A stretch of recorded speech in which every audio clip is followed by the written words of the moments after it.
सुप्रभात बच्चों। आशा है आप सब अपने घरों में सुरक्षित होंगे।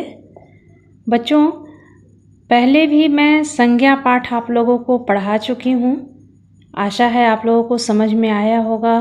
आप लोग अपने उत्तर पुस्तिका में भी लिखे होंगे, लेकिन मैं फिर से उसका पुनरावृत्ति कार्य कराऊंगी। उसे आप लोग ध्यान से सुनिए, ये आपके टर्म में आने वाला है। चलिए हम लोग शुरू करते हैं।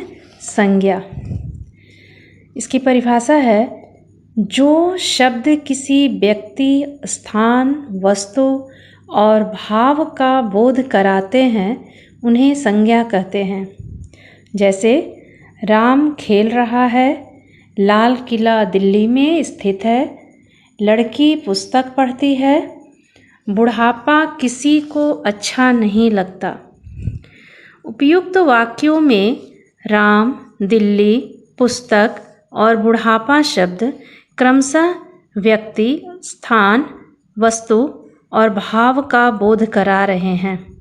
ये शब्द संज्ञा है।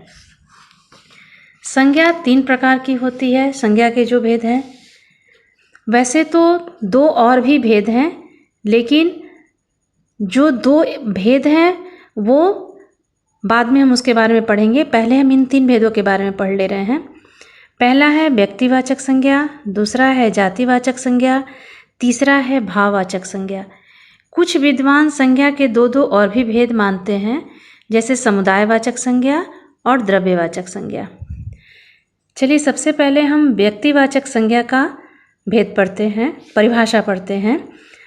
जिस संज्ञा शब्द से किसी विशेष व्यक्ति, वस्तु अथवा स्थान का बोध होता है उसे व्यक्तिवाचक संज्ञा कहते हैं। जैसे लता मंगेशकर बहुत मीठा गाती है, वह इलाहाबाद में रहता है, वह कल ताजमहल देखने गया। उपयुक्त वाक्यों में लता मंगेशकर विशेष व्यक्ति का नाम है, इलाहाबाद किसी विशेष स्थान का और ताजमहल एक विशेष स्मारक का नाम है। अतः ये शब्द व्यक्तिवाचक संज्ञा है। अगला है जातिवाचक संज्ञा। जिस शब्द से किसी जाति के सभी प्राणियों और वस्तुओं का बोध होता है उसे हम जातिवाचक संज्ञा कहते हैं।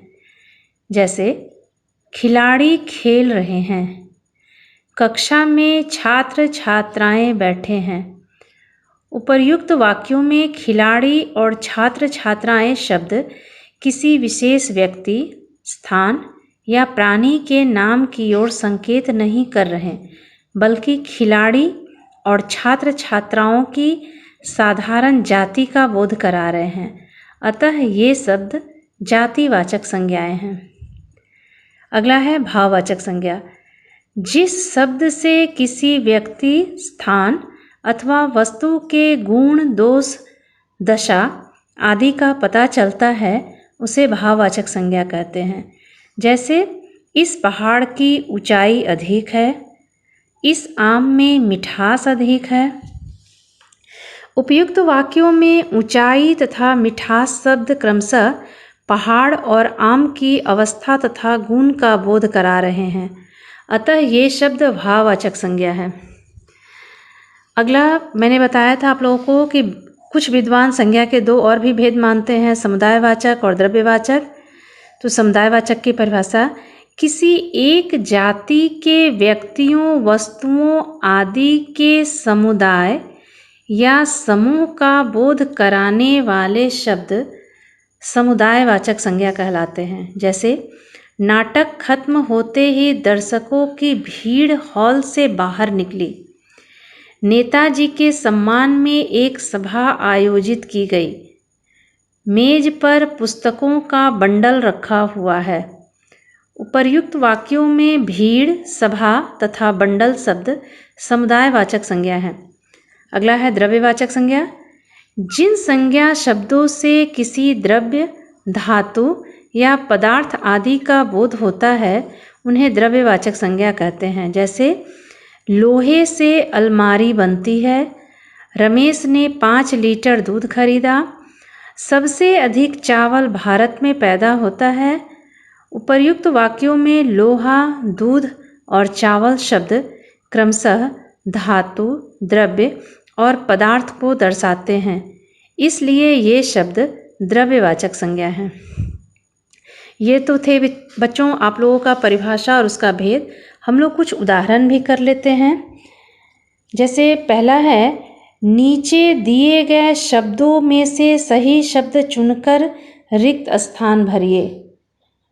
कुछ शब्द दिए गए हैं जैसे सुनार, दर्जी, कुम्हार, धोबी, संगीतज्ञ, तो हमको चुनकर लिखना है। तो पहला है, कपड़े सिलवाने को डैश कहते हैं, तो दर्जी कहते हैं। संगीत जानने वाले को संगीतज्ञ कहते हैं।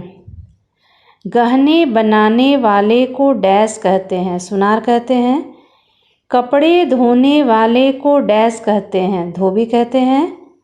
मिट्टी के बर्तन बनाने वाले को डैश कहते हैं, कुम्हार कहते हैं। अगला है बच्चों, ये तो आपको समझ में आ गया ही होगा। बुक में कुछ और भी अभ्यास कार्य दिए हैं जिसे आप लोग अपने बुक में भी देख सकते हैं। अगली कक्षा में हम नया पाठ का पुनरावृत्ति कार्य कराएंगे। धन्यवाद।